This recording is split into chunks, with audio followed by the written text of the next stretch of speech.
vamos fazer algumas considerações na Palavra de Deus e eu gostaria de ler-vos no Salmo 103, 2 versículos. Bendize a minha alma ao Senhor, versículo 1, e tudo o que há em mim, bendiga ao seu santo nome. Bendize a minha alma ao Senhor e não te esqueças de nenhum só de seus benefícios. Estamos a viver esta situação de pandemia há cerca de 9 meses, provocada pelo novo coronavírus, e as consequências têm sido devastadoras a vários níveis. Há centenas de milhares de mortos no mundo, milhões de infectados, desemprego a crescer exponencialmente, as economias em crise, como se de uma guerra mundial se tratasse.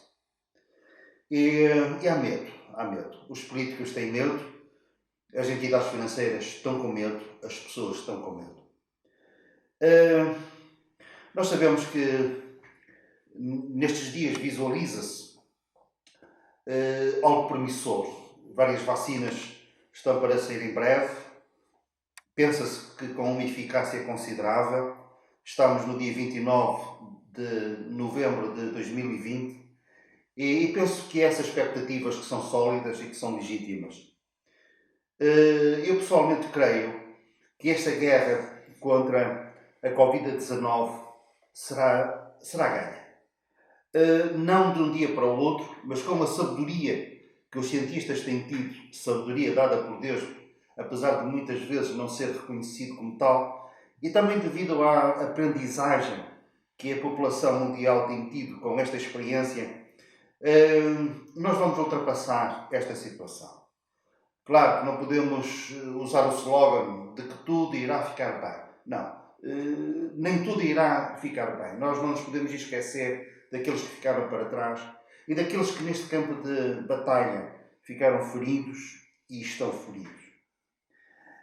Mas nesta situação de pandemia, não somente a nossa saúde, a economia e tantas coisas foram afetadas, mas também eu temo que tenha sido afetado o nosso relacionamento com Deus, a nossa comunhão com Deus. E falo particularmente à Igreja, falo particularmente aos meus irmãos na fé e irmãs que se reúnem connosco no Centro Bíblico da Feira, mas de uma forma mais abrangente, à Igreja Corpo de Cristo. E é para isso que eu, neste dia, quero chamar a vossa atenção. Há o risco de nós perdermos o foco. O nosso olhar e a nossa atenção serem desviadas para esta situação muito problemática que nós vivemos. São as notícias. Às vezes eu faço esta experiência. A abertura dos telejornais em todas as estações de televisão. A notícia de abertura é sempre a mesma. Número de mortos, número de infectados, número de pessoas que estão nos cuidados intensivos, e é isto. Grande parte dos telejornais debruçam-se sobre este assunto. Com isto eu não quero dizer que não seja importante e que essa informação também não seja necessária. Não é isso. Mas tudo isto tende a desviar-nos o nosso foco das coisas que são de cima. Deixamos de as buscar e deixamos de pensar nelas. É o teor das nossas conversas. Para onde quer que a gente vá, onde quer que a gente esteja, um dos temas preferencial é esta situação de pandemia. Usamos máscaras. E saímos à rua e vemos também as outras pessoas usando máscaras.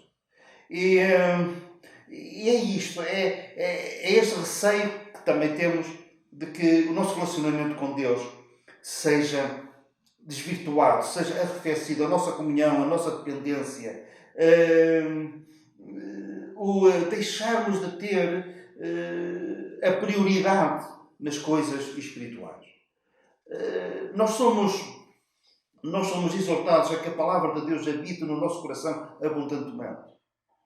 E o receio é que esta situação tenha uma envolvência tal que seja isto, que esteja a habitar abundantemente na nossa mente e no nosso coração. Eu hoje queríamos falar acerca de uma cura para isto. Não uma cura para esta pandemia, mas uma cura em relação ao nosso comportamento face a esta situação e a todas as outras situações da vida, porque a seguir a esta virão outras.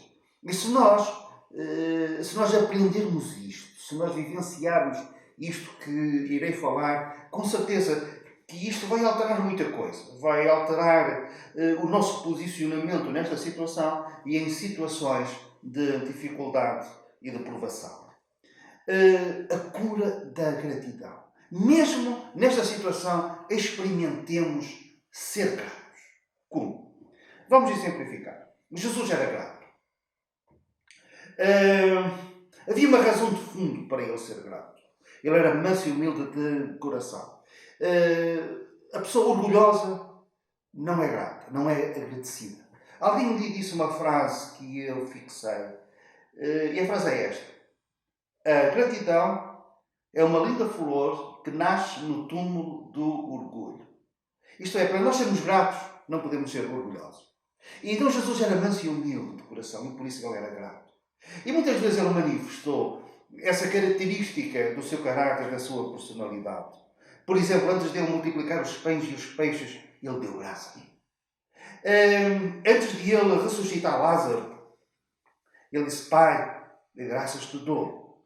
E mesmo na noite mais escura, em que a escuridão caiu pesadamente como nunca sobre a terra, a noite em que ele foi traído, a noite em que ele foi julgado injustamente, condenado injustamente, a noite em que ele foi vituperado, a noite em que ele levou a nossa vergonha e a nossa humilhação, antes dele sair para essa noite, ele esteve reunido com os seus 12 apóstolos e mesmo nessa noite havia gratidão. Nós lemos: e tendo dado graças, mesmo sabendo o que ia acontecer na noite mais escura de sempre. Ele reprovou a ingratidão. Quando ele curou 10 leprosos, quando um volta para agradecer e os outros 9 foram ingratos, ele disse: mas onde é que estão os outros 9? Ele lamenta quando somos ingratos, como lamentou sobre a cidade de Jerusalém, quando disse: Jerusalém, Jerusalém, que matas os profetas, apedrejas os que te são enviados, quantas vezes quis eu ajuntar os teus filhos como a galinha os pintos debaixo das asas, e tu não quiseste. Foste ingrato. E Jesus lamentou o facto. A gratidão é algo que tende a fugir de nós, mesmo até nas melhores circunstâncias da vida. Mesmo quando estamos a viver sem grandes dificuldades, há uma tendência para sermos ingratos. É como que uma força centrípeta que nos puxa, que traz para dentro de nós, de uma forma velada muitas vezes e outras vezes de uma forma declarada, traz para nós ansiedade, medo, preocupação exagerada e nos afasta da presença de Deus. E a causa disso é a ingratidão. E quando nós oramos nessas situações, as nossas orações tantas e tantas vezes são caracterizadas pelos pedidos, pelas súplicas, mas elas não contêm louvor, não contêm ações de graças, não contêm gratidão. Estão como que despidas, destituídas de gratidão. Há um salmo que é o Salmo 95, que diz assim: Vinde, cantemos ao Senhor com júbilo, celebremos o rochedo da nossa salvação, saiamos ao seu encontro com ações de graças, mesmo nas situações difíceis. Como a situação difícil que estamos vivendo, saiamos a Ele. Fiquemos perto do seu trono de graças, com ações de graças. Vitoriemo-lo com salmos. Porque o Senhor é o Deus Supremo, é o grande Rei, acima de todos os deuses. Vinde, adoremos, prostremos-nos, ajoelhemos diante do Senhor que nos criou. Ele é o nosso Deus e nós, povo do seu pasto, ovelhas da sua mão. Portanto, há motivos, há benefícios. Se nós nos dessemos ao cuidado de fazer uma lista daquilo que temos, é que às vezes nós estamos tão preocupados e tão focados naquilo que não temos que nós nos esquecemos daquilo que temos. E se nós fizéssemos uma lista, precisávamos de muitas folhas A4 para enumerar os muitos benefícios que o Senhor nos tem dado. Coisas que nós sabemos. Os outros podem não reconhecer o facto, mas nós sabemos que isso vem dele. Foi a sua mão. E nós temos motivos para lhe dar graças. Temos motivos, por exemplo, para lhe dar graças pelo seu dom inefável, dom, a dádiva maior, o Senhor Jesus Cristo, que nos livrou do vírus mais pernicioso do que o vírus responsável por esta pandemia, o vírus do pecado. Aquilo que ele é, aquilo que ele faz à nossa alma, é muito pior do que aquilo que o novo coronavírus tem feito ao corpo de tantos. Pela sua universalidade. É um vírus que atacou todos, sem qualquer exceção, levando-nos à morte eterna.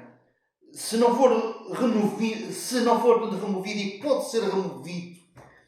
E em Cristo nós temos não somente tanto o antídoto, mas temos a cura, a eliminação, a aniquilação deste vírus que infectou a nossa alma, porque nós sabemos que o Senhor Jesus, o sangue que Ele derramou na cruz, nos purifica de todo o pecado, que nos são perdoadas todas as ofensas, todas as iniquidades, e por isso nós agradecemos com um coração dilatado.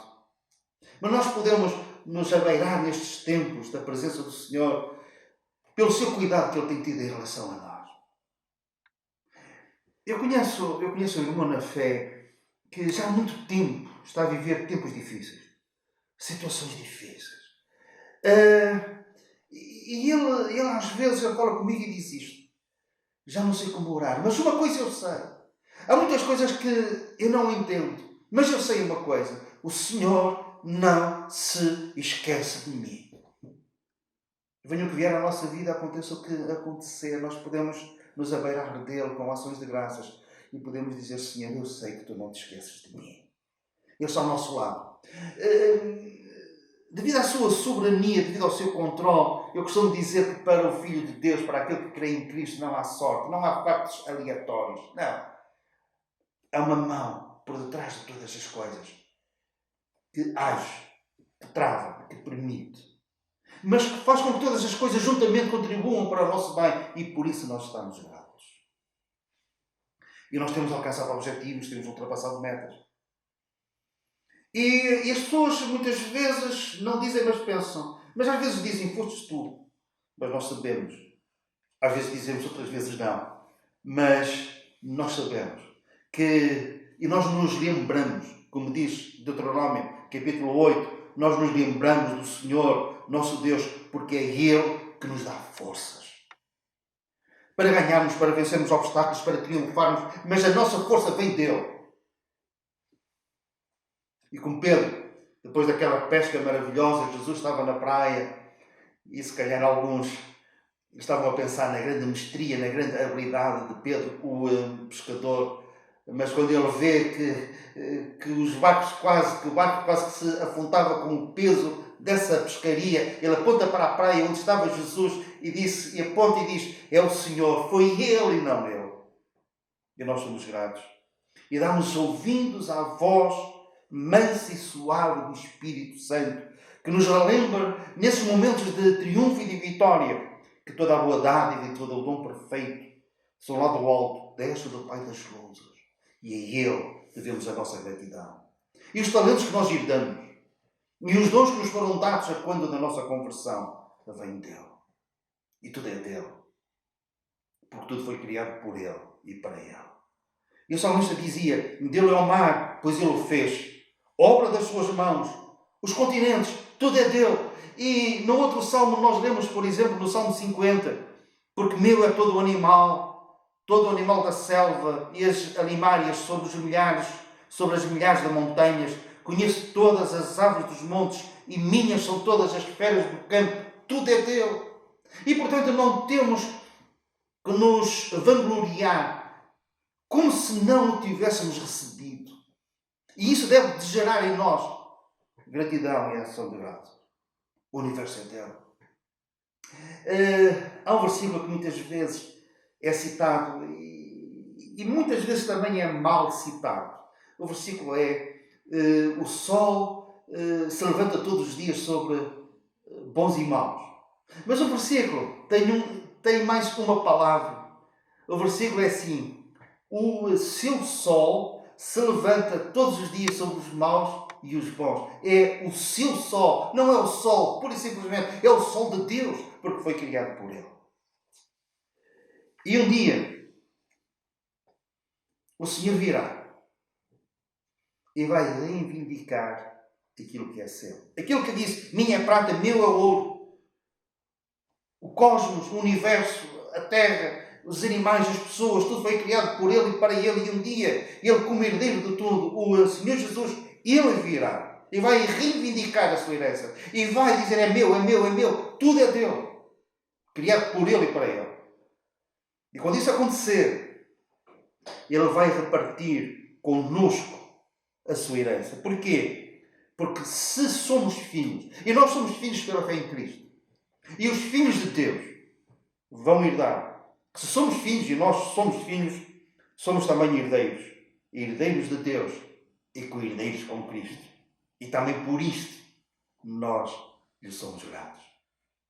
Prezados irmãos, prezadas irmãs, nestes tempos de dificuldade, de provação para tantos, de medo, de receio, adeiremos-nos diante do trono da graça de Deus, a fim de sermos ajudados neste tempo oportuno, neste tempo de necessidade, alcançarmos graça e misericórdia, mas adeiremos-nos com gratidão, com ação de graças. E isso vai trazer cura para a nossa alma. E vai trazer descanso. A paz de Deus e o Deus de paz irá estar na nossa alma e vai se refletir no nosso dia a dia. Que seja um dia abençoado pelo Senhor. É o meu desejo. Uma boa tarde e não nos esqueçamos do foco. As coisas que são de cima. Pensar nessas coisas. Buscar essas coisas que são de cima. E com gratidão. Amém.